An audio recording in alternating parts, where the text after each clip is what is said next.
This is The Hero's Journey by Bill Allen. Let's give Bill Allen a big round of applause. You know how to do it. On your feet.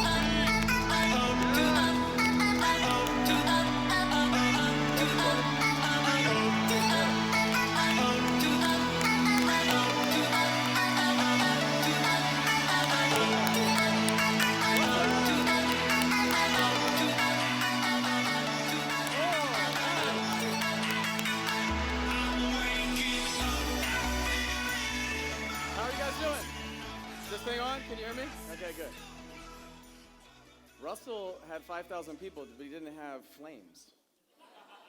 Can we give it up for Walter, Dorina, this crew? It's amazing, right? Look at this. I almost put my hand in there, but I think it would actually get burned. It looks like real fire. Don't do that. Don't do it, baby, quick. This is awesome. You guys could just keep that going for the next hour for me. That'd be awesome. All right. So normally I'm at an event for the whole week, like all 3 days. But unfortunately, I couldn't be here for the past couple days because I want to know what you guys go through so I can give you guys the best stuff. We went on a Disney cruise. We just had an event last week, like Walter said. We had 1,100 tickets that we sold for that event. Oh, you were there. I recognize you. And I need a break. Like, this is a lot of work putting this on. It might not look like a lot to you guys, but it's a lot. It takes us 7 months to put on an event, probably same thing for them. And I need a break. So we took a Disney cruise with me and my family. Who here came up and got one of those millionaire awards yesterday? Who got one of those? It's okay, raise your hand. There's a room where we can raise our hand really high, and we can clap for them, right? Yes. I think that's this room, right? This room is, like Doug was talking about, we can clap for that. So who here wants to go get one of those as soon as possible? Yeah. We can clap for that too, right? Yes. All right. So for me, I got to take my family on a Disney cruise, and it was like 1 week before. So my wife doesn't have the vaccine. My kids don't have the vaccine. I'm a military guy. I'll talk about that in a minute, so they forced me to do it. And so we were waiting for that to get lifted, and it got lifted like a week before my event. Actually, I was at Russell's event at ClickFunnels, getting ready to go on stage, and my event planner was like, hey, they just lifted the vaccine requirement. You guys can go on the cruise. I said, okay, we'll buy it. Let's go. And she's like, do you want to know how much it costs? I said, no, I don't want to know how much it costs until I found out how much it costs. It was like $18,000 for 5 days, right? So who here today is paying $18,000 2 weeks from now to go on a cruise for 5 days with your kids? Not a lot of us, right? What this does, I think, for us, what Walter's teaching here and what we're trying to do, it gives us lots of options, right? And I don't go out in my neighborhood with other families and say, hey, I dropped 18 grand to go on a cruise, and then yesterday it was my son's birthday. He's 6 years old. I'll talk about him in a minute. But I said to my wife, hey, if we could get a VIP tour to Disney, do you want to do that for James's birthday yesterday? And that was like $7,000. And it was probably, like, if I look at it, James didn't go on a single ride. He's got chromosome anomaly, heart defect. But my other kids did. It was the most stressful day of my life probably, but the smile on his face when he was in the line to go drive the car with me was it. And I didn't wait in line, and I didn't do any of the things that, it was a zoo, a madhouse yesterday at Disney. It was insane. But we got in a van, and they drove us to every single ride from park to park to park to do whatever we wanted to do. And that's what this does. Like, I want you guys to understand what money can do. It's not about the money and the money that I spent and all those things. It's about giving me options to just go do whatever I want to do and not feel bad about it. Like, honestly, I come in here today going, man, yesterday I spent like $7,000 or $8,000. And for most people, like if I said that to my next door neighbor, they'd be like, what are you bragging about, man? What's wrong with you? And I feel like this room, I'm kind of trying to take the temperature to see where we go today. But like, I want to just be able to do that kind of stuff. And I always did. When I was growing up, my dad became a millionaire. I remember the time he became a millionaire. He built an engineering company from our basement. He was a military guy like me. And he built $1 million company, but it took him 10 years to do that, and he would work all day, all night. I remember him coming home at like 6 p.m., sitting in the recliner watching Star Trek and falling asleep like that. And my dad wasn't really around that much. He was an amazing father, my true hero, everything to me, all my core values. He's my mentor. He's amazing. Came from my dad. But I remember it wasn't until I was like 18 or 19 years old that he could come be at everything, come at all my soccer games, come to college with me, and everything that I did. My dad was there. But when I was a kid, he wasn't really there, you know? So what I said is, I want to be there when my kids remember. So I said, when are my kids going to remember? 5, 6 years old is like my first memory. Usually it's pain, right? Most of your first memory is pain. Mine is when I was riding my bike. It was actually kind of crazy that Doug brought this stuff up here. When I was riding my bike, grew up in Thousand Oaks, California for the first half of my life, and I was riding my bike, and I remember it was starting to get dark, and I was 5 years old, going in between 2 trash cans. I was like, I can make that gap, right? I knocked over one of the trash cans, fell, and I sliced my leg. My leg was like cut open, and somebody threw away this like big ornate plaque of a sword and a chain and ball with spikes all around it, and the sword went right into my leg. Like, what is somebody doing throwing that in the trash? Like, it was like on the side of the trash can. And so I remember limping home like 4 houses. I had to get like 30-some stitches in my leg. And that's my earliest memory. So I was like, okay, 5 years old, my son's going to be in pain sometime. He's going to want to know, is his dad there or not there? Right? So I said, when my son is 5 years old, I want to be a millionaire, multimillionaire. I want to be able to do whatever I want. And I want to be at home when I want to be at home. And I want to be gone when I want to be gone. And so I want to have options. And I think that's what this does, right? So before I start, I want to do a quick exercise with you guys, if it's okay. Is it okay if we do something kind of fun? Yeah. Okay. Does anybody know who I am in here? Anybody know who I am? Like 2, 3 people. Cool. So the rest of you don't. That's cool. I don't know you guys either. So we'll get to know each other, I think. But if you know who I am, I've done this a couple times. I don't want you to shout out the answers. So we'll do something, because this changed my life. We're at a conference right now, and Walter gave you an opportunity yesterday, right? So I said, who's got a blue ribbon on right now? Stand up if you got a blue ribbon on. Blue ribbon. Okay. Yeah, we can see. Look at that. You guys got it. We can clap for them. So these guys joined a mentorship program. You guys can sit down. Congratulations. I'm really happy for you. And I was somebody who wouldn't spend any money. I definitely wouldn't have done that tour. I definitely wouldn't have done that cruise. I would look at like money as an expense, and I would try to get a return on whatever. Like, what is that going to cost me to do it? How can I be as cheap as possible? Because I grew up with no money. Anybody else in here grow up with no money? Yeah. So I grew up with I shouldn't say no money. Like, we had some money. But I remember distinctly when I was a kid, I had, and Walter, this is not the presentation I did at ClickFunnels, by the way. I hope it's okay. But I think you guys need something. So I'll get there, I promise. I had these, I was kind of like a little bit of an athlete. And so in my school, the athletes were a little bit popular. And so I was trying to run with that crew, you know? But that crew, most of them had money. And they had like, I say designer clothes as kind of a joke, but remember Guess jeans? Anybody like old as me, like Guess jeans and starter jackets? You remember that stuff? If you don't, you can Google it. Walter's right. I'm older than him and shorter than him. I'm glad he pointed that out. It's pretty obvious. If you join my program, Walter, you too can be as short as me. I'll show you how. So I wanted Guess jeans, and my parents were like, I'm not buying Guess jeans. And I'm not buying you a starter jacket. So my mom got me these jeans from the thrift shop. Anybody know the thrift shop? Yeah. There's a song about it now, so it's kind of popular, right? And people actually go there and spend their money at the thrift shop now because it's cool. So, and then she got the little triangle for the Guess jeans. And so she sewed the triangle. She found it, sewed the triangle. This is how hard my parents worked to allow me. So this is the thing. They would like go out of their way to do all this other stuff. And so sewed the triangle on the Guess jeans, and I went to school. It was a 7th grade. I was in 7th grade. I still remember. It was very painful. I went to school, and I found out that the boys' Guess jeans are green, and the girls' Guess jeans were like pink or red. And I had a pink or red one on. She sewed that one. I didn't know. And so I got made fun of for like a long time for that. So we had some money, but we didn't have money for that kind of stuff. And they would just be like, say no. Like, but they worked really hard to get us what we needed and wanted. And that was really cool. I remember they found us, my mom found a starter jacket on sale, and I got one. It didn't look like the other kids, but I felt cool. And so a lot of us were there, right? At some point in our life, you have a story, right? And so I didn't think like this. So I want to give you this because a mentor of mine, I basically look at everybody as my mentor now. I wouldn't spend any money on programs. I had a library card when I started my real estate journey, and I would wait for books to be ready so I didn't have to buy them. I didn't pay like $10 for a book. And a lot of the free forums and people that were out there, they would say, don't spend any money on your education. You guys are already a step past where I was then, because you're in an event where you paid money to come to an event. You had to pay something to get here. Even if you live local, you paid for a ticket. And some of you paid for a flight and a hotel and all such stuff. So you're investing in yourself. I wasn't there. But I'm going to show you something that changed the way that I spend my money now. Is that okay? Are you sure? Because only 4 of you said yes. Okay.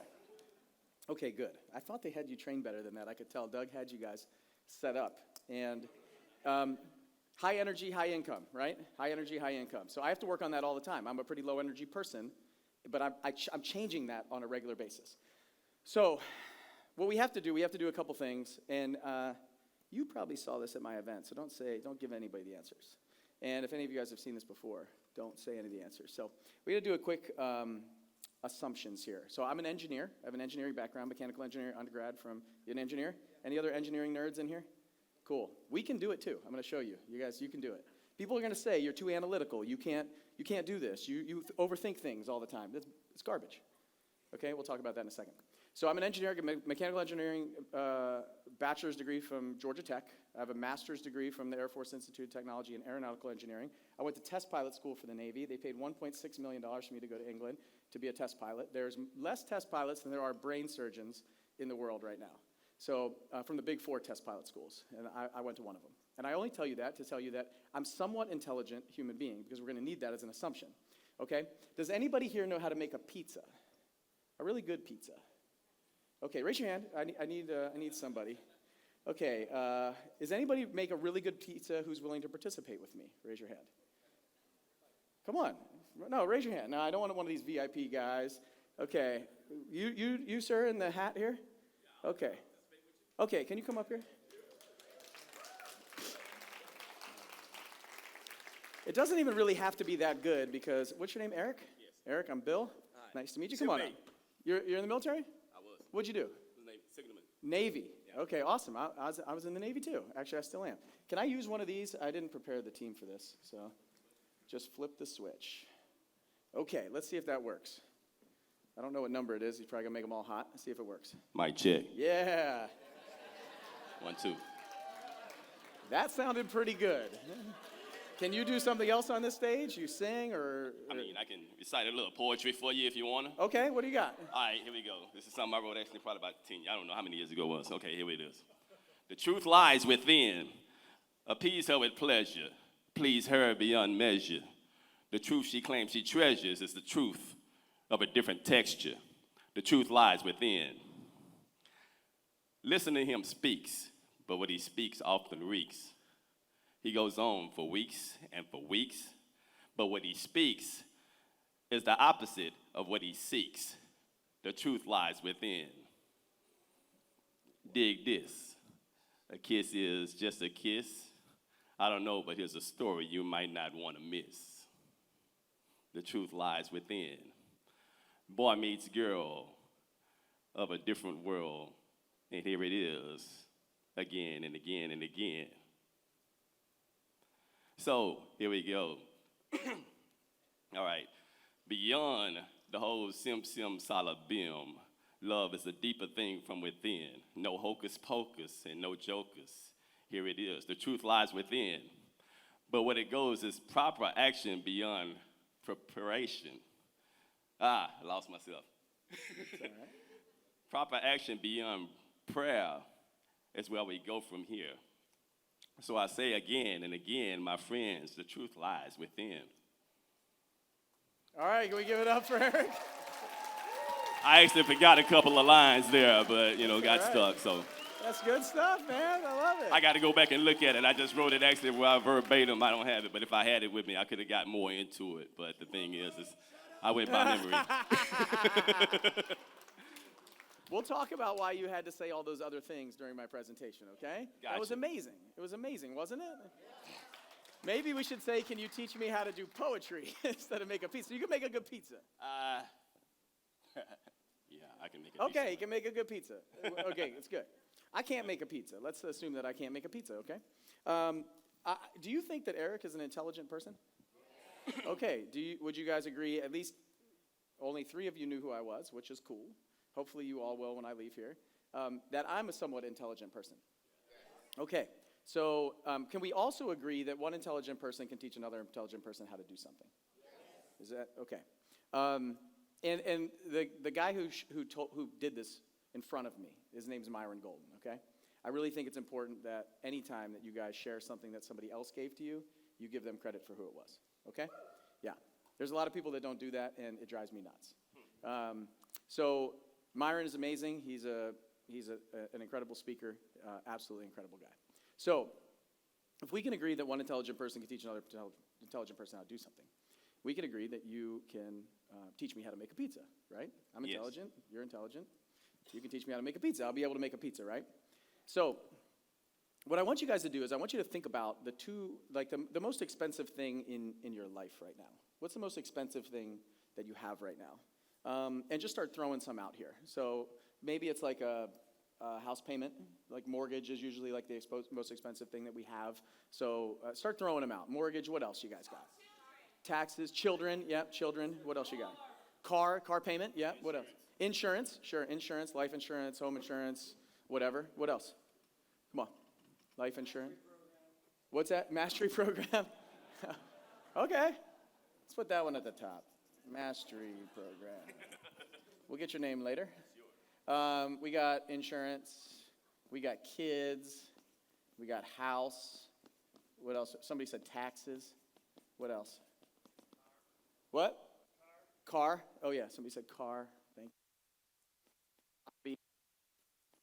If hobbies and travel are the most expensive thing in your life, you're in good shape, my man. I love it, though. I like it. I like it. What else? Groceries, what'd you say? Wife.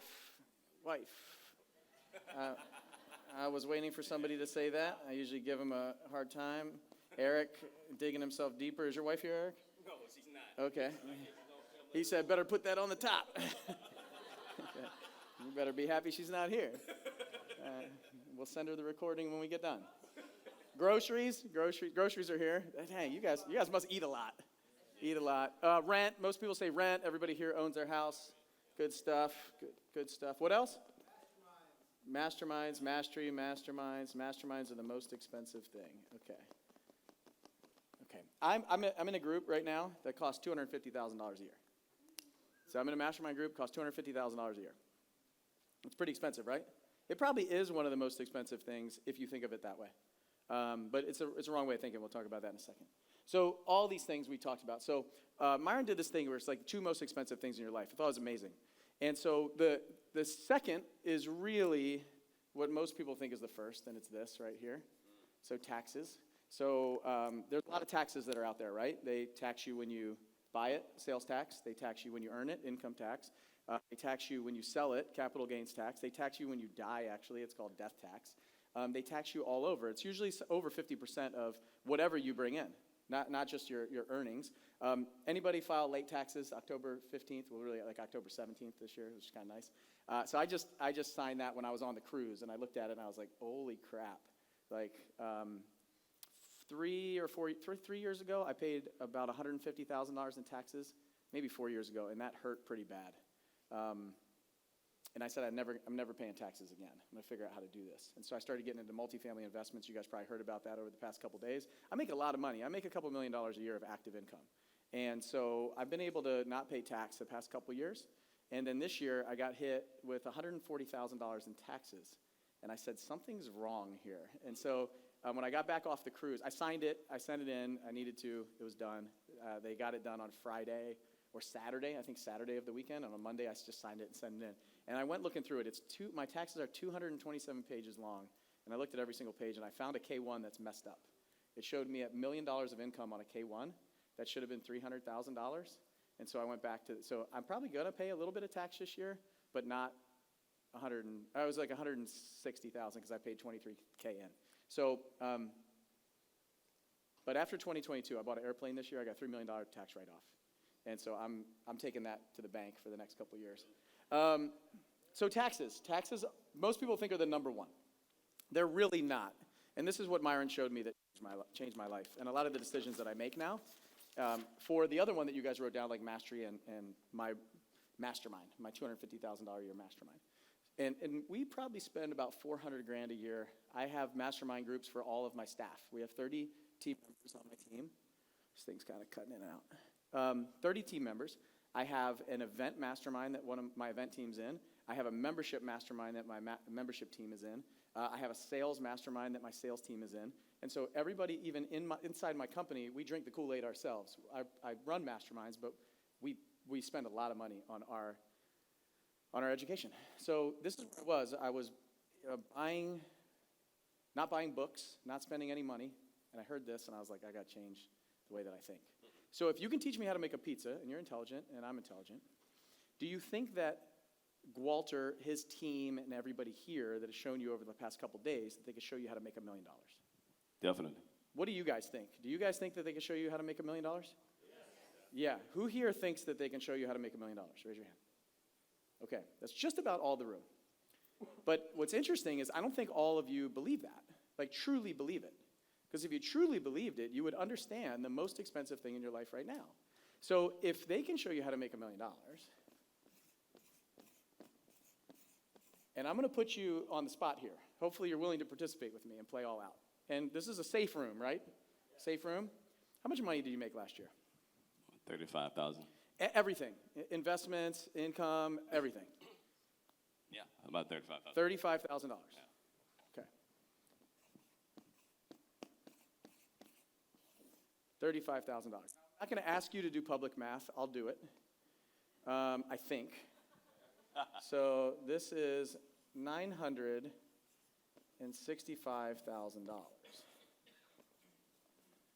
The difference between making $1 million a year and $35,000 a year, right? Right. Okay. So $965,000 is what it cost you last year not to know how to make $1 million. Okay? Now, each of you out there can figure out what you made last year, including your investments, your income, whatever, everything that you did, and do this math.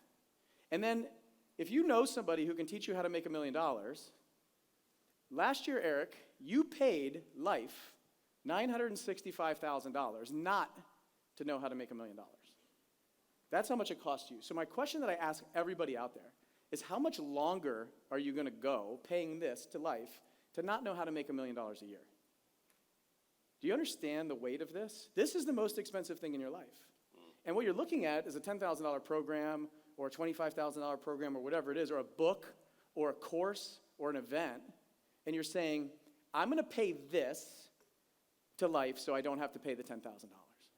And that's the flawed way of thinking. And that's what I thought for so long. And like when I look at it now, and I probably made, all said and done, maybe $4 million last year. And I have no problem paying $250,000 a year to learn how to make another $1 million.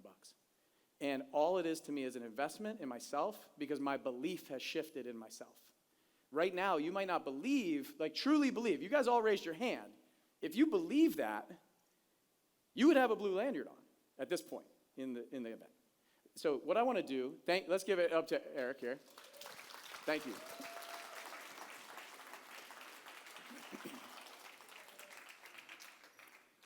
And I really want you guys to think about that because I look at everything different. I look at everything. What is that $18,000 cruise for me? What is this $7,000 day yesterday? Like, that's just money that I can go make back. It's easy for me to make it back because I shifted everything in my head. It becomes easy. My global belief about money is it flows. It flows. It just comes. And I can figure out how to go out there and go get it if I want it. It's out there. Right out there, there's like $500,000 of somewhat real money, right? And you just look at that and go, yeah, I can go make that. So when I had that decision to make, it was supposed to be $450 an hour. It always has been at Disney, and it was $700 an hour because of high peak times, supply and demand, right? And I was like, fine, I'll pay double. And we went, and I think my boys had a great time. And it was an easy decision for me. And I used to beat myself up about it. I remember I would want to squeeze every single dollar out of that. I want to make sure that my kids were having the best time. Put so much pressure on myself. I even found myself going to that place yesterday. Like, gosh, James isn't riding all the rides. Why not? What's happening? All right, that was a little bit off script. So What do you guys think about this exercise? Was it good? What do you guys think about, so masterminds and mastery and all these things should not be the most expensive thing in your life. It should be like the thing that you're going, I need to go get that. I need to go figure out what do they know that I don't know? And they're willing, we talk about growth and contribution, the 6 human needs, those 2, once you make enough money, it's about growth and contribution. If you find the right people that are about growth and contribution and not about making money, you'll figure out who's ready to transfer value to you. You pay $10,000 to transfer $1 million of value. That's it. That's the transfer. And just like Walter talked about with his marketing guy, they're trading value with each other, right? They're paying each other. It's crazy. And we do that all the time. So I want to talk about this because for the last 3 years, I've nerded out on this more than just about anything. So let me introduce myself real quick. I was in the Navy. I flew helicopters for the Navy for a long time. I've flown 40 or 50 different types of helicopters and airplanes over my time in the Navy. But this is the primary, we call this God's chariot in the Navy. This is the H-60 Sierra. This is us doing vertical replenishment. I love it. I absolutely love flying this mission. It was so much fun. I wanted to be a jet pilot, but the needs of the Navy, they said, nope, you're going to fly helicopters. It was the last day of the fiscal year. I had really good grades, and I felt like I'd been crushed. I'm supposed to be a jet pilot. I watched Top Gun. That's what I'm supposed to do. But I got to do this, and this mission was so much fun. I met such amazing people. But it took me a while. I was down in the dumps saying, why me? Anybody ever in that why me cycle? Why me? What's going on? Why am I here? What happened? I'm supposed to do this. And I'll keep talking about it. It was really a setup for the next step of my life. Everything has been a setup, not a setback, a setup. I got to fly. I got to go out to England, go to test pilot school. This is one of the helicopters I flew. Weird British white flight gloves and flight suit that they made us wear out there. I was the only Navy guy to go, the U.S. Navy guy to go to England. We send one person a year, and so I got to go to test pilot school in England. I met my wife there, so it was an amazing trip. So without all that stuff, right? When we look back, none of this stuff would have happened. Wouldn't have my kids. Wouldn't have met my wife. Wouldn't have done all these things. We look back to what feels like a crushing devastation to us really is that setup for magic of there's a path for all of us. I'm a believer. I believe that God sends down these missions to us, and it's like the next step of our life of where we're going. So I did get to fly the jet. I got to break the speed of sound. This is a T-38 there in Pax River, Maryland. I got to fly that, and it's like becoming a millionaire. Everybody become a millionaire, and you're like, I thought there'd be some bells and some smoke and some flames and stuff, but it's this thing's just doop, 1.1. All right, I guess it's time to go home. So that's the cool thing, though, is it allowed me to fulfill something in my life, this joy that I wanted to do one day. This thing also rolls at 720 degrees per second, so 2 rolls in 1 second. You guys imagine that? It's insane. So I kept rolling. The guy I was flying with is all right, that's enough. I'm feeling started sick. It's I could take a break for a few minutes, but I want to keep doing this. It's a lot of fun. So I've never done this before, but I think this is a pretty cool room. You guys are trying to become millionaires. So I went back, when Walter asked me to come speak here, I went back to look at my net worth sheet. So I used to track my net worth every single month. So look at this. This is the historical data of me tracking my net worth. So I was heavily invested in the stock market a while ago in 2014 when I started my real estate journey. That's kind of around the time I started. That real estate was one house. 181,000 equity, and then other was I had a 529 plan for my kids, cars, other retirement accounts and things like that. And so you can see that net worth in August 2014 was 650,000. I've been a saver my whole life. I had an IRA when I was 14 years old. My dad would match whatever I put in my IRA, and he kind of taught me to just live off less than I earned. That was my whole life. And really, I'll tell you, the wealth principle is make a lot of money, live on less than you make, and invest the rest. It's that simple. Those are the 3 steps to become a millionaire. But this was kind of slow, I felt like, and I wanted to kind of speed it up. I always wanted to go fast. Anybody like to go fast here? Okay, the rest of you like to go slow? Who likes to go slow here? You want to go slow? Raise your hand. You like to go slow? Fast and slow. Okay, gas and brake, baby. Little gas, little brake. You're just driving in circles. I want to go fast. I want to go slow. So be careful. We think about that. Why do you want to do that? Why do you want to go fast and slow? What is it? And we'll talk about that in a second. But for me, this was interesting to go back, and I'm thankful to Walter for inviting me here. to talk to this 100 Millionaire Summit because it started making me think, like, how far have I come? Who rarely looks in the rearview mirror for, like, how to compare where you are now to where you've been? Who looks in the rearview mirror to say, why am I not further than I think that I should be? Yeah, see, we look in the rearview mirror for the wrong reasons, don't we? So this was really cool to say, wow, it wasn't that long ago that I basically hit the millionaire. It was like January 2016 was this screenshot, something like that. So it's kind of cool for me to go back and do this. And this is how I tracked it. I use QuickBooks now, so I could just pull a net worth sheet, balance sheet, and P&L for my life. So I started doing this. I started flipping houses and wholesaling houses. I started getting into real estate. I was doing like one house a year on my own. I was on the free forums. I was listening to a ton of podcasts. I was spending no money, remember? And then I listened to this one podcast. It was called House Flipping HQ with Justin Williams. And something just pulled me into this podcast. And I learned that these people were flipping hundreds of houses a year and not going to look at them. Does that sound crazy to you guys? Does it sound fake?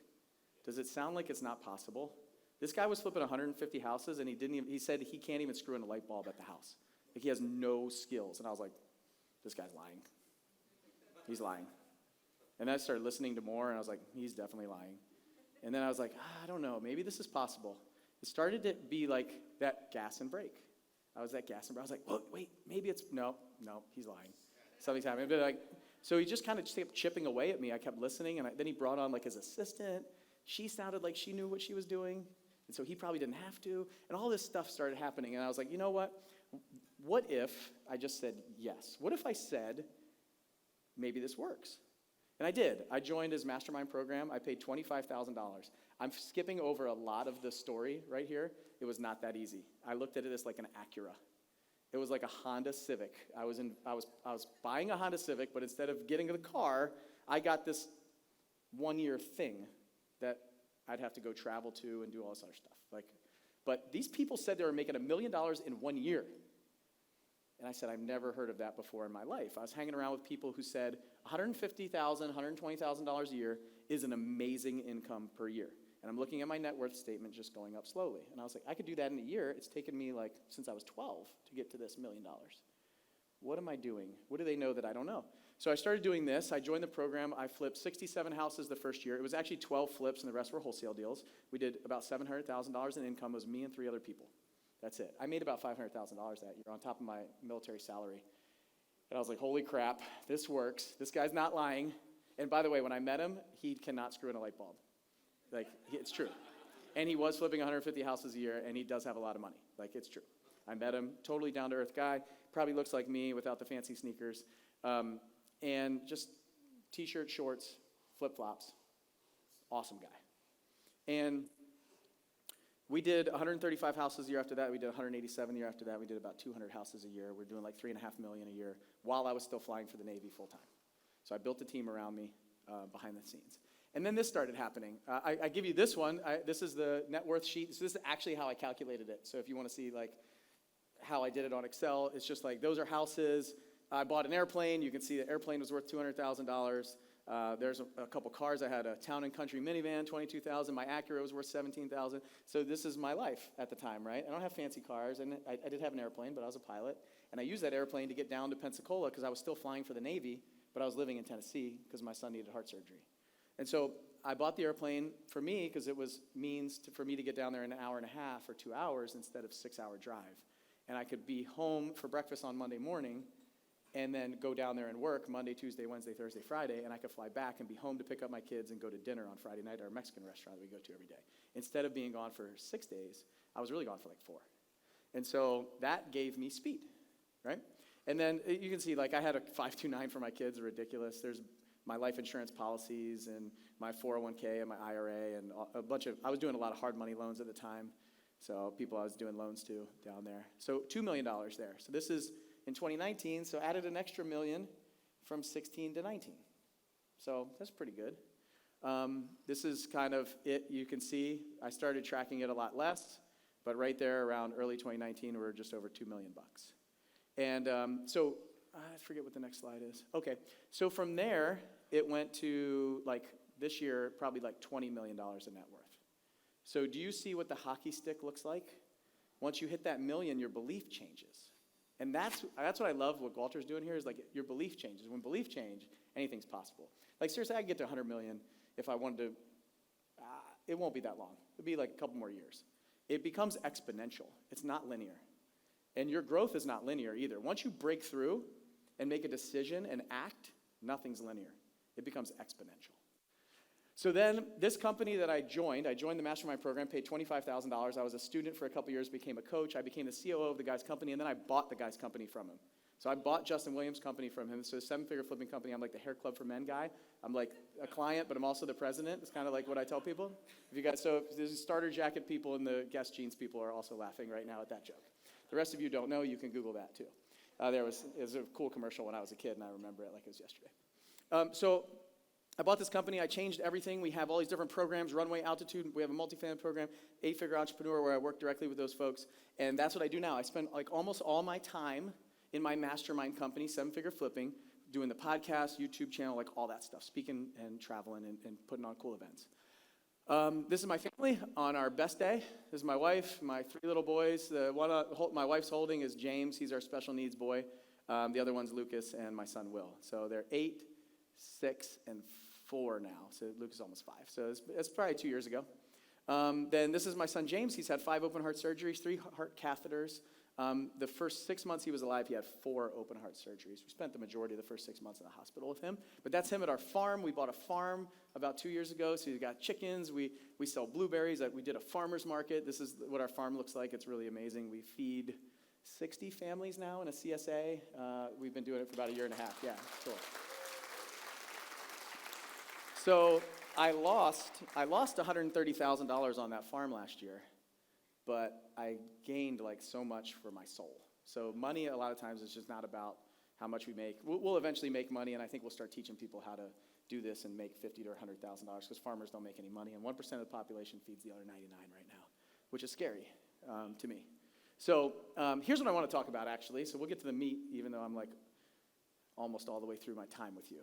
But the meat of this presentation, I felt like you guys needed something a little different today because I walked in here. What's cool is you've been going through tactics and belief and all these things, but I want you to see that it's doable. Like you can do it, and it's not that hard.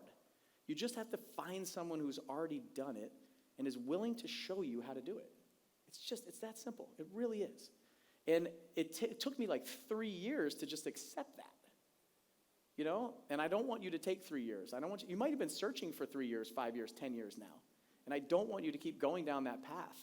I want you to go faster. And my story's pretty interesting, and we all have a different story. So I heard them talk about the hero of the journey and in these 3 days. I love movies. Does anybody else like movies? Like I really love movies. Like I'm a movie nerd. Like I love them. And I was just at Disney, and I love Disney because the Disney movies are all about belief. They all have this. They have this hero that has to change throughout the movie, right? So this hero's journey, Joseph Campbell wrote a book called The Hero with 1,000 Faces, and then 2 guys in Hollywood, Christopher Vogler and Michael Haig, they took it and created this hero's 2 journeys, which is very interesting. I paid Michael Haig quite a bit of money recently just to get on a call with him and tell him that I want permission to use your stuff at Russell's event in front of 5,000 people. I'm going to use some of your quotes and some of your things. So I didn't pay like $150 an hour to get on his calendar. I paid him $10,000 to get on his calendar and talk to him. And I think we'll do something together. We'll collaborate with some of the next ventures, next company that I'm starting right now. But he's the pioneer of this story that I'm telling you, so I want to give him credit for that too. Christopher Vogler's done amazing things, a guy named There's all kinds of people that have gone into this. But Joseph Campbell is the guy who started it all with that crazy book. And the Star Wars trilogy, the early Star Wars, George Lucas and him got together to watch. He'd never seen Star Wars, but George Lucas took this mythology concept of Hero's Journey and put it into those movies. So when you watch those movies, Luke Skywalker is leaving the ordinary world to go to the supernatural world and finds this mentor in Yoda. And he uses a whole framework. So everything that you go through in life can point back to this, in my opinion. I'm bringing it to the entrepreneurial business space for people to start saying yes to themselves and to believe in themselves.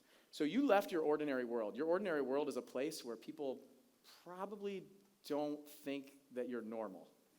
Does anybody feel like the people where you are from, where you live, maybe even inside your house, are like, you got a problem? Why are you going to that summit? Why are you doing this? Probably every single one of you has somebody that just came to mind. And Doug talked about it, right? It's those people who are like, come over here. Come over here with me, and let's suffer over here together. Don't go over there. Over there is dangerous. Doug's right. The most dangerous place is hanging around with those people. Now, I'm not telling you to get a divorce. I'm not telling you to like cut off your parents or your kids or your whoever is in your life that's not supporting you. There are people that will support you in this journey and say, hey, go do that thing. Go check that out. They don't have to agree. They don't have to come with you. But you need somebody, like what I didn't realize is my wife right now is at the hotel with our 3 little monsters. Okay? So my wife could care less about personal development. Not interested at all. And I run a personal development company. She does not come to my events to watch me speak. She's not there. And for years I was like, oh my gosh, like what is wrong with her? Why won't she come? I'm really cool. People think I'm cool. They take selfies with me. Like, what's going on? And she's like, I don't care. You're the big time speaker or whatever. I don't care. You're motivating people, great. Like, I was like, can I just motivate you to maybe stop watching some of that Netflix and let's come do these other things, right? My wife supports me in different ways. So you have people that are here that support you here, and you have people that are at home that support you at home. You need those people. Like, honestly, if I didn't have my wife, Doug talked about it. I got addicted to business. I'll talk about that in a little bit. When I got addicted, I started moving away from giving her human needs, and she started moving away from me. And we started drifting apart. And what I didn't realize is like I was getting fulfilled doing this. I thought, I need to come home and get handed a kid with a dirty diaper.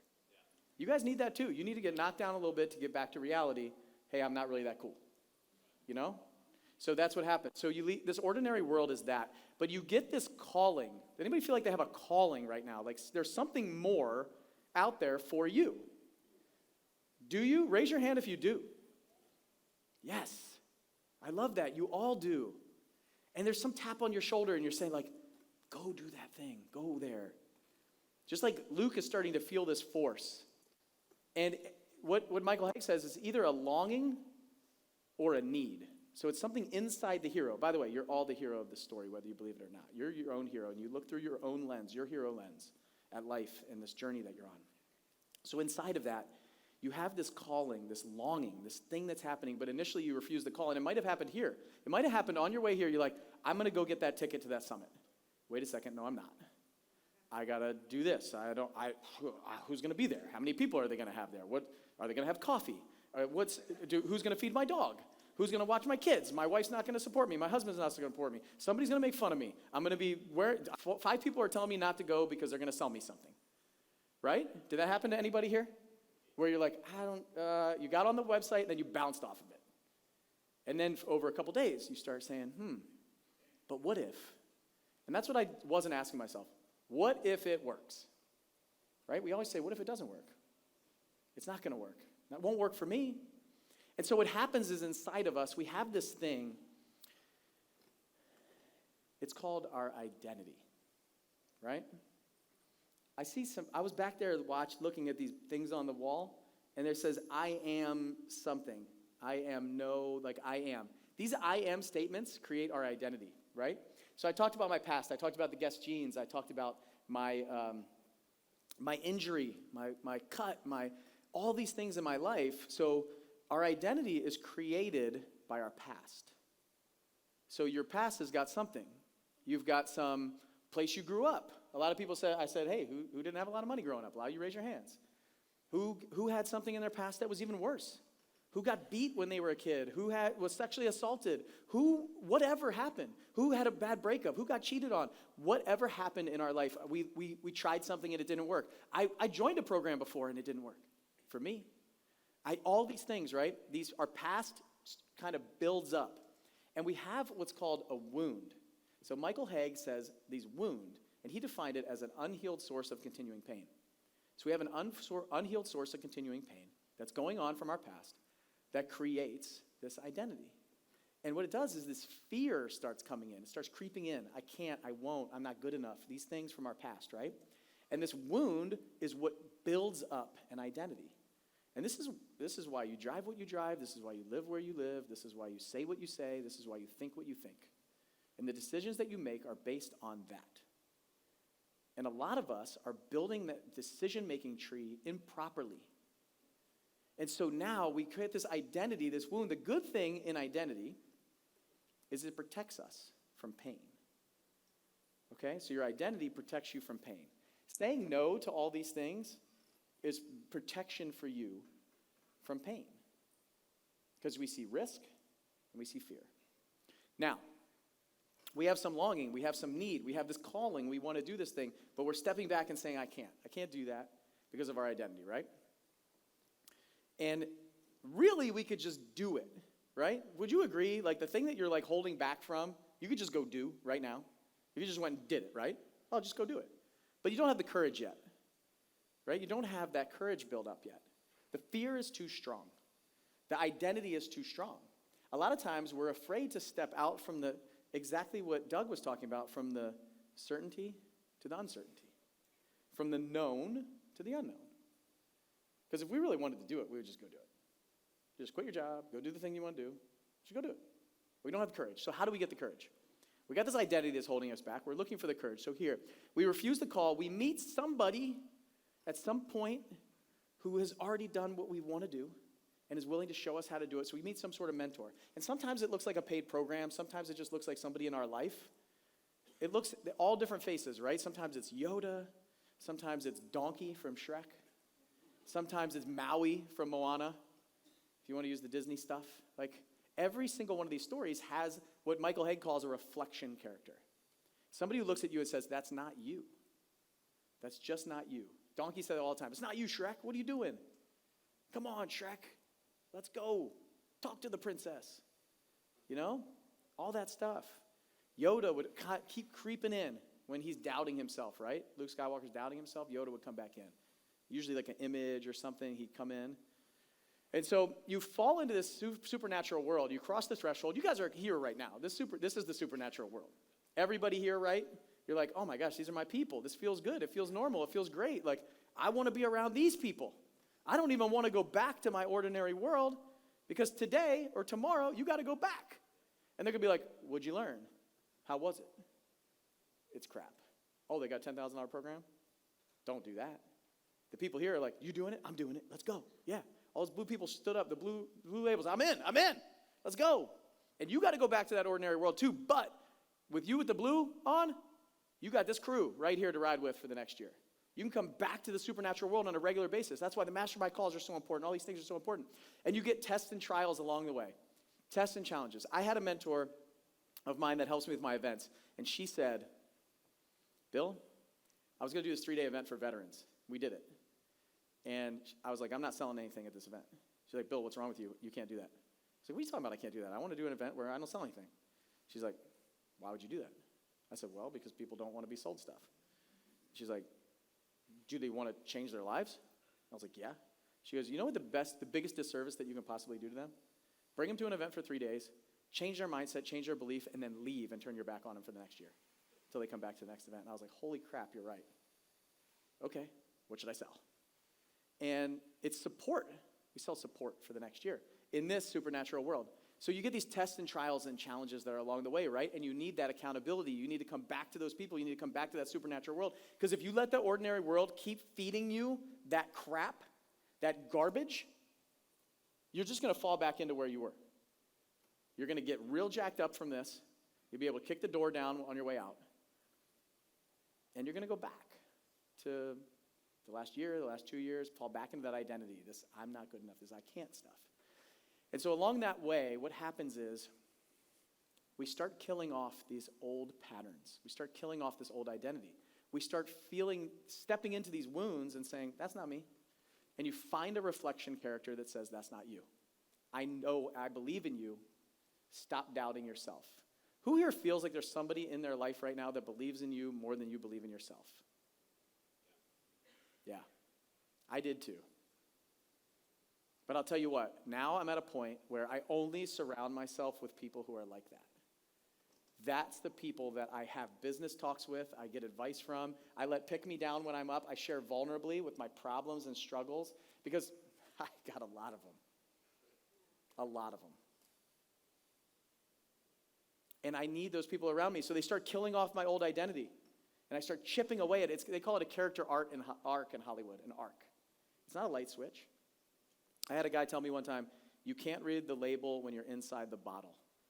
He spoke at my event. His name's Anthony Trucks. He said, he's at this event, a multi-van event. He said, you cannot see the label when you're inside the bottle. You don't know what your longing or need is right now, probably. But somebody else does. And they know exactly what you need to fix it. But a good coach can't fix it in 5 seconds. A good coach needs to fix it over time. And for some of you, it might take 6 months, a year, 2 years, 3 years. And you don't want to hear that. You just want it fixed right away. I had a guy come to our Harry Potter event the other day. I will not say his name because this is a negative conversation. He said, I just talked to one of your members and I heard their problem. I fixed it in 5 seconds. I said, dude, you have no idea what you're talking about.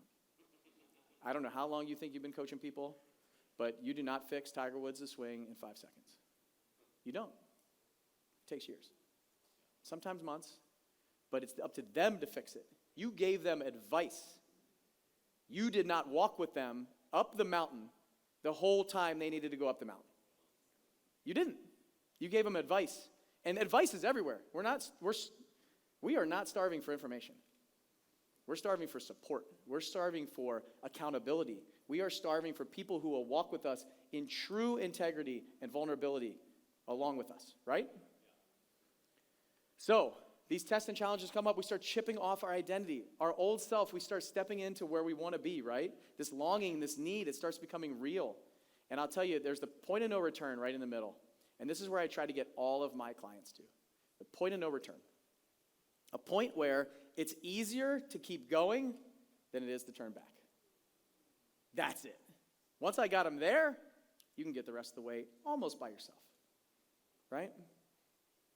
Because it becomes easier to keep going than it does to turn back. And that's the challenge that you guys have, to get to that place. Once you get to that place, man, it's like a flywheel. It keeps spinning. So this death and rebirth happens. That's the point where I feel like the old identity is being killed off. And the cool thing is here, you guys had all these millionaire plaques that were given out, all these speakers that come up here. And what I say, when I'm on these stages, I feel like this is littered with dead and killed identity. All these old identities are just dead up here. And I can feel them, yeah, right? And if you want to get up here, you got to kill off that identity that you've been carrying around, that wound, that struggle, all those things that have been happening in your life. So he talked about these 2 journeys, this outer journey and inner journey. The outer journey is you want to become a millionaire, right? Who here wants to become a millionaire? Yeah. And I'm not discounting that journey at all. But I told you, this fire doesn't come up when I became a millionaire. It didn't. It was like a Tuesday. And it just ticked over. And I was like, whoop. And we did the same thing that we did the day before. But who I became was different. And we talked about fulfillment, right? Doug talked about achievement versus fulfillment. And Tony talks about a lot. It's the science of achievement, but the art of fulfillment. Fulfillment's different for all of you. All of you have a different identity. All of you have a different past. All of you have different things that you need to kill off. And if you're here with a spouse, who's here with a spouse? You guys each have something different, probably. Some different fulfillment of what it looks like for you. And some different things you need to kill off. Some different identity struggles that you need to go through. Some different wounds that you have to sit in pain sometimes to go through that wound. Who here has locked up all their stuff in their life and put it in a box, turned the key, and thrown it away? And it's compartmentalized down here. All that crap in your background, your history. Most of you guys are lying. I'm a compartmentalized master. I am a master compartmentalizer. In the military, you cannot have a fight with your girlfriend and bring it to the brief in the helicopter the next day. You are trained. I'm trained not to go to the medical guy because he's going to take away my wings, not going to let me fly. All I want to do is fly. I'm like a kid in pajamas. I just want to fly airplanes and helicopters. That's it. And so what we do is we train ourselves to just push it down. And that's where a lot of this stuff comes from. That's where depression, anxiety, all these things start happening in our lives because we just push it down. We've been trained our whole life. Don't cry. Don't talk about that. Don't share that. Don't do that. Even when we're kids. My kids all the time, my son last night was freaking out crying. He's throwing a huge temper tantrum in the middle of Disney. And I'm like, people are looking at me. I'm a bad dad. What do I do here? And I just got down on his level and was like, what's wrong, buddy? How do you feel? I'm trying to figure all this stuff out. But I don't want to teach my kids to stop crying. Stop crying. Lock it up. Like I did when I was a kid. My parents didn't know any better than that. And so we're taught to do all that stuff. We got to let it out. We got to open the box. And that's the hardest part. When we go through something, we got to go through that pain to get to the other side of it, because then we can kill it off and it's gone. It doesn't hold us hostage. Your identity is holding you hostage right now. It's protecting you from fear and from pain by allowing you to say no, but what it's not doing is not allowing what Michael Haig calls your essence, to live in your essence, who God made you to be. Do you feel like you're destined for more right now? Yes. Do you feel like you're destined for more right now? Yes. Your identity is what's holding you back from saying yes to that, from stepping into the uncertainty that Doug talked about, to say yes, to go on a quest for that stuff. So you move into the supernatural world, then you get this new meaning, atonement. There's more tests. I hate to say it, there's more tests and challenges that are going to come after that. It's not like everything's perfect in my life. And then you get this transformation. And then what's cool is you get to return with the elixir, they call it, in this hero's journey. You return with mastery. You've mastered this thing. And I'll be the first one to tell you, us as coaches, Walter, his coaches, everybody that are here, we can only teach you what we've been through. There's nobody out there that hasn't become a millionaire to teach you how to become a millionaire. Your financial planner, who does not have any money, who makes money off of your money, should not be advising you on where you should put your money, unless they're putting their money with you, and they have millions of dollars. Like, I don't care how anybody wants to teach me something, say, what have you done? What do you have in the bank? Where are you? You want to tell me where to put my money? Do you have more money than I have? I'm not taking advice from you. Business coaches, have you built a business? Have you built a business that's doing $100 million a year? I want to get my business to $100 million a year. Have you done that? Are you willing to show me how to do that? No, I'm a consultant. I have one assistant. You have no idea what I'm going through, dude. You don't know what I'm going through. So you have to go through this cycle in order to return with mastery to be able to share it with the ordinary world. And so then we come back, and then here's the cool thing. It's not really a line, it's a circle. And I got to go around this more and more times. What I started realizing as I was teaching this is like, I need to go around and around and around this thing. Every time I come out of this, I have a new problem. I have a new thing. I have a new idea. I have a new calling. There's a new business I want to start. There's a new thing I want to do. And there's a new identity that's inside of me that I'm like, man, I got to kill that thing off next. And sometimes it's scary, like for real. But the more times you go through this, and you realize you're going through it, and you kill off these old identities, like I just have a basement full of crap that I don't have to deal with anymore. It's gone. It's all down there. I know it's down there. It's gone. But here's what's interesting. Michael Haig told me something on this call. Like, I'm so thankful that I hired him. We're going to keep working together for a very long period of time, I know. And I think it's really cool because I want to carry on his work. I think he's probably, I don't want to date him, but he's probably in his upper 70s now. And I hope that I can be this like younger generation that's going to carry this into business with him, because it's amazing work. And I think that's the thing that I struggle with, is like, who's going to carry on my work when I pass? So what I realized for myself was, when I come out of this, he said, it's not gone, but it's so diminished. It's just a piece of you. It's like a trophy that you can carry with you. Like you don't ever lose it. It's still there. So if you're like, I don't want to lose that piece of me, it's still there. It's still a small piece. So this is what I see. And here's, sorry, did you guys want to take a picture? I see a lot of cameras being up. Okay. So here's something that, probably the most profound thing that Michael Haig shared with me, and I want you guys to go through this exercise, because when I did it, something popped up for me that was big, and something might pop up for you when you do it. So I want you to think about this big goal that you have, this big dream. Like maybe you want to become a millionaire. Maybe it's, I want to, flip a bunch of houses, or I want to buy a commercial real estate, or I want to, whatever you want to do. I want to build this business that has, 10 employees doing $1 million a year, whatever it is. I want to make $1 million a year. I want to do $5 million a year, whatever. This outer journey that you're on, this calling that you have. And I want you to think about that. Everybody got it? You got it loaded in your head, your goal, big goal? Everybody got it? You guys got it? Okay. And now I want you to fill in the blank of this statement, because this statement hopefully will guide some of you to the thing that you need to go through, okay? And this was the most powerful thing that I heard from a seminar with Michael Haig. I will do whatever it takes to achieve my goal. Just don't ask me to blank, because that's just not me. And I'm not talking about like ripping somebody off. Just don't ask me to blank. What is that thing that you're not willing to do to get to the goal that you want to achieve? Quick story, my first business, I was not willing to hire somebody. I did not want to hire anybody. I didn't want to be responsible for anybody's pay. I didn't want to be responsible to put food on their table, their kids, their family, all this stuff freaked me out. I've been a military guy my whole life. I didn't even know how to do that. My mentor pushed and pushed me. And it's a much longer story, but I finally said, yes, I'm paying you $25,000. Just tell me what to do. I'll do it. I'm a good student. And he said, you got to go hire somebody. You want to do less work. You want to make more money. You don't have any time. You want your time back, all this stuff. You need to build a team. And this is a guy who was doing $3 million a year with a team of like 20 people, and he'd been making money as a team, with a team for over 10 years. I said, just tell me what to do. You've done it. I want to do it. He showed me how to do it. That's how I was able to scale from one house a year to 67 houses that first year in 8 months. And I had to hire 2 people. Hired one person, was still having trouble. Hired a second person on 100% commission salesperson. And that's when we started blowing up our business. And it was great. And I was only paying $500 a week. $500 a week, $2,000 a month for me to build my business. I got to $700,000 that year.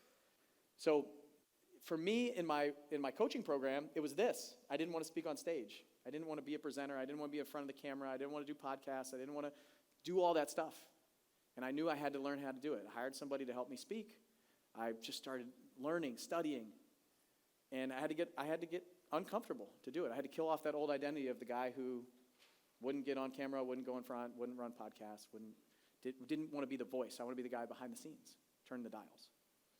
And that's what I need to do. So this identity statement, I didn't know the hiring one until after I did it. Some of you might be going on this journey, this hero's journey right now. I want to show this picture again because there's something in here. This looks like the perfect picture. Perfect picture, perfect day, perfect family, right? Everything looks really great. Some of you might not think it looks like the perfect family, but I do. And this was seriously like probably a week or two after my wife and I reconciled after she asked me for a divorce, like months before. And we had to go to our lowest of low, all the identity removed, staring at each other, crying on the bed, and say, I want you and I want you. And then going through lots of pain after this to get to this picture. And my wife, we talked about depression, anxiety. My wife had all of that. Still goes through a lot of that stuff. She labels that stuff on herself. And I see so much more. Like, I just want her to see herself the way that I see her. And we had to go through that. Yeah, we can clap. We had to go through 3 months of her. She needed to go to a facility. I spent 28 days watching all the kids. And then it was another month, and then it was another month, and she asked me for a divorce while she was there. It was all during COVID. We couldn't see her, all kinds of problems. Horrible, horrible time. This picture was in like February of 2021, and that was all, like July through February. And so this is a picture of me dropping her off at that facility. I took a screenshot of the video. This is a picture of me right here, like ugly, crying, to the point where I was like at my lowest of low, like I'm going to lose my wife. And I don't even know what to do. So I want you to see that because this picture doesn't happen without this pain. Everything in your life that you're going through right now that's painful and a problem has this waiting for you on the other side of it.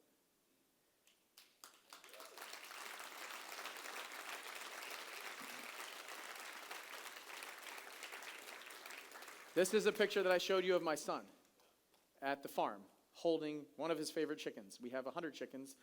That's one of his 100 favorite chickens. He picks them up and he puts them in our farmer Tim's car and plays with them in the car, and it's crazy. He loves the chickens, the ducks, the goats, the horses, everything at our farm. He's so much fun. His birthday was 2 days ago. Yesterday we celebrated Disney. It was amazing. But this is a picture of him fighting for his life just like 4.5, 5 years ago. We almost lost him twice. And I had to go through this with him, 6 months in the hospital, to get this picture. So I want you guys to think about every single thing that you're fighting to do, every that's calling that you have, this mission that you're on, this purpose, this tap on your shoulder, and figure out what it is. And be willing to go through the tests and the trials and the tribulations and all of those things, and walk along with a mentor and a guide along the way. Wherever you find it, it has to happen. You cannot do it by yourself. I could not do this by myself. I couldn't do when I was on that journey with my wife, I bought a program on relationship development. Thank God that I understood that principle, and I was willing to go through that work that I needed to go through to get that picture. And thank God I was willing to walk along with other people who had heart babies, these 1 in 100 kids, to get this picture. And I had learned this principle, otherwise I would not have been able to go through it. I would be one of those other people in the ordinary world that were not willing to do the things that need to be done to get these photos and to live this life. And every single time I butt up against a challenge, I'm going to ask myself, who's already figured this out? Who's willing to share with me how to do it? And how can I get a piece of it? How can I jump in? There's one more statement that he just gave me. Michael Haig on this same call, which is why I'm so thankful. I'm so thankful. This man is just, he's like, I think I'm going to learn more from you than you're going to learn from me. And I said, no. It's been so fun to kind of just get to know each other and go back and forth because we're both delivering value to each other. On that same call, he said this to me, and I'll never forget it. He said, heroes need to stop asking, how can I not be afraid? And they need to ask, am I willing to be afraid?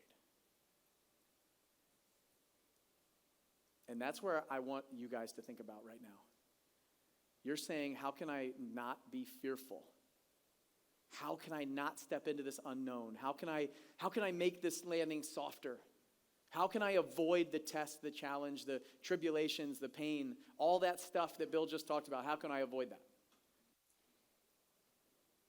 You need to figure out how you can run into it to get through it faster and come out the other side with all of the things, with everything. It's all there for you. You just have to be willing to go through it. This cycle is everything. This is how I see the world. If I talk to you in the hallway, I'll see this. I'll know what you need to fix. But you got to go through the arc. You got to kill off the old identity. You got to go through the pain of some of those wounds. You got to work through that stuff, and you need somebody who's going to reflect back to you. I'm telling each and every one of you, I believe in you, and Walter and his team believe in you way more than you believe in yourselves. And when you find that, you got to dive in. And the cool thing that I think happens here, I love movies, is this right here. I think about this on a daily basis.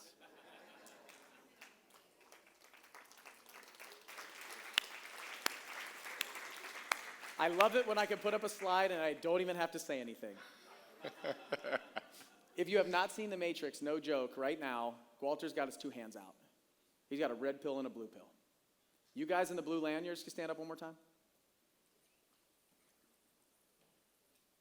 You guys have already taken, well, he's got the wrong thing on. It's the red pill. But you guys have already taken the pill. You're not staying in the ordinary world for the next year. You'll go back to it, but you've got this supernatural world right here waiting for you. And I'm telling you right now, you guys can sit down. I know some of you are uncomfortable. Some of you are like, yes. And I'll tell you, the rest of you, you have a decision to make. You're either going to go back to the ordinary world on Monday, back to your normal life, and you'll have some support, but you won't be all in on support for the next year. And the rest of you need to figure out how to take the red pill to stay in the supernatural world. Because this is the place. If this feels good to you, if you want to be a part of this, I'm going to tell you right now, it's right there. Like, it's seriously right there. They have forms. They got it all there. And I've been to a lot of these events, and it's very rare that I speak at other people's events. Usually it's mine, right? But when I find somebody who aligns with my values and my character, I'm all in too. And to leave my family and come here with you guys for an hour and spend time with you, I love it. Like, if just one of you needed to hear this, it's totally worth it for me. And the fact that my wife is back there supporting us, and my little babies, I'm going to go back to them. We're going to fly home today, back to Nashville. And I'm going to go back to my life, and I'm going to have my reflection character. And the problem when I come to these events, I pretty much just buy everything. That's my problem. My team's like, don't go to any more events. You're just going to buy more courses. I was like, we need courses. There's something in all of them. So right now, you guys have a choice. And I don't know what Walter's going to do next, but there's going to be some break. I'm telling you right now, some of you are on the fence. Some of you guys got the worst sleep of your life last night because you weren't sure what to do. Some of you are talking to your spouse. You're trying to get them to say yes when you should be getting them to say, I support you. Because we don't need permission. We need support. And maybe it's a business partner. Maybe it's time, money, it's shame, it's self-doubt. All these things creep into our mind. But right now, the hero's journey and the choice is yours. So thank you guys so much for having me. Walter, thank you. It was amazing. Give Bill some love. Man, amazing. Was that amazing or what? Give him more. More. Flames. Thank you, brother. Absolutely amazing. Thank you so much.